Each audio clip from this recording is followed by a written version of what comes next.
This group of Spanish-speaking women meet every Tuesday as part of Syd West Multicultural Services social support groups. They chat, ask questions, and learn about issues affecting their lives, such as the free hearing test being offered today. This is just one of the various community programs needed to support Australia's ethnically diverse ageing population. Home and Community Care Coordinator for Syd West, Marilyn Morimwarami, believes outside of programs like this, people from culturally and linguistically diverse, called backgrounds, can find Australia's aged care system very confusing. It's a very big issue. It's amazing, when I started in this project, we found out some communities that absolutely didn't have any idea of how to navigate the aged care system, or they didn't have any idea that services even exist.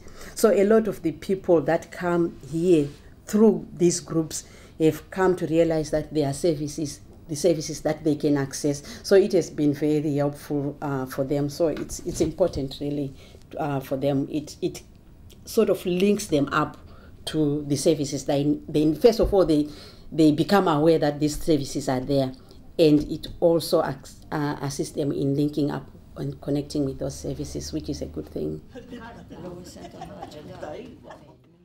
By 2021, it is predicted that 30% of the over 65 aged population in Australia will be of called background, demonstrating the increasing need for a more flexible and responsive system. Organisations like the Federation of Ethnic Communities Council are pushing the government to boost the workforce of bilingual carers.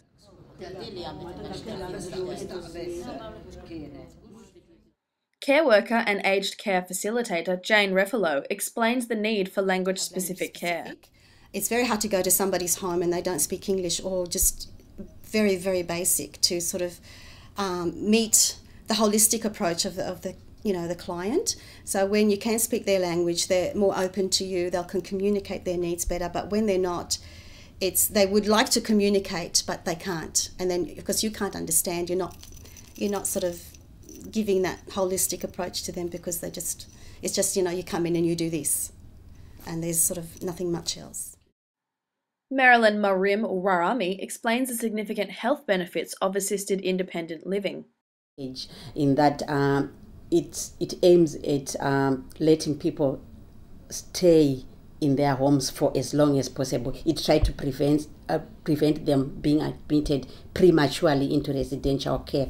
So it has been found out that in some cases, some clients get admitted to nursing homes, not necessarily because they can't do anything, but because there are some things that they can't do by themselves, but with a little bit of assistance, they can be, encouraged to live in their homes. So that's the whole idea behind these home and community care services.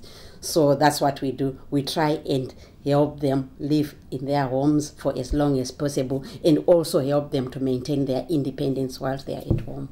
The research has shown that people achieve better outcomes health-wise if they're in their own homes rather than in residential care, because they've got the freedom to do, the things they want, and they can do, help themselves. They can actually keep doing small things that they can do, because usually in nursing homes, they get all the things done for them. But if they are in their own homes, that peace of mind, that independence is good for them. They are still capable of looking after themselves to a certain point with just a little bit of assistance. So I think it has got very positive outcomes for the.